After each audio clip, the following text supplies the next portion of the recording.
BSc প্রকৌশলী ও diploma প্রকৌশলীদের সমস্যার সমাধানে 14 সদস্যের ওয়ার্কিং কমিটি গঠিত হয়েছে। বৃহস্পতিবার সরকার গঠিত কমিটির বৈঠক শেষে একথা জানান বন, পরিবেশ ও জলবায়ু বিষয়ক উপদেষ্টা সৈয়দা রেজওয়ানা হাসান। বৈঠক শেষে কমিটির সভাপতি বিদ্যুৎ ও জ্বালানি উপদেষ্টা ফাজল কবির খান বলেন, কমিটি কিভাবে কাজ করবে সেটি নির্ধারণ করা হয়েছে। দুপক্ষের দাবির বিষয়গুলো পর্যালোচনা করা হচ্ছে। বন ও পরিবেশ উপদেষ্টা বলেন, প্রকৌশলী নিয়োগের সাথে সংশ্লিষ্ট সরকারের বিভিন্ন প্রতিষ্ঠান ও একাডেমিক প্রতিষ্ঠানের সদস্যদের যুক্ত করে ওয়ার্কিং কমিটি গঠন করা হয়েছে।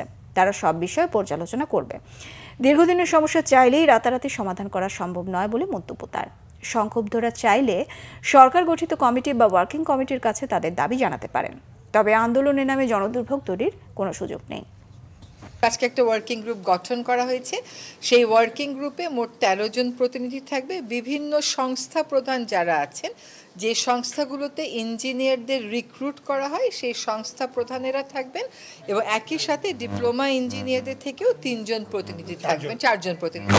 যারা বিভিন্ন বিষয় দাবি দাওয়া নিয়ে আন্দোলন করছেন তাদের একটা প্রতিনিধি দল সকল সময়ে সরকারের আমাদের সাথেও বসতে পারেন, ওয়ার্কিং গ্রুপের সাথেও বসতে পারেন, জনদুর্ভোগের সৃষ্টি যেন না করে। এটা রাতারাতি এতদিনের সমস্যা রাতারাতি সমাধানের বিষয় না। আমাদেরকে 1 মাস সময় দেওয়া হয়েছে।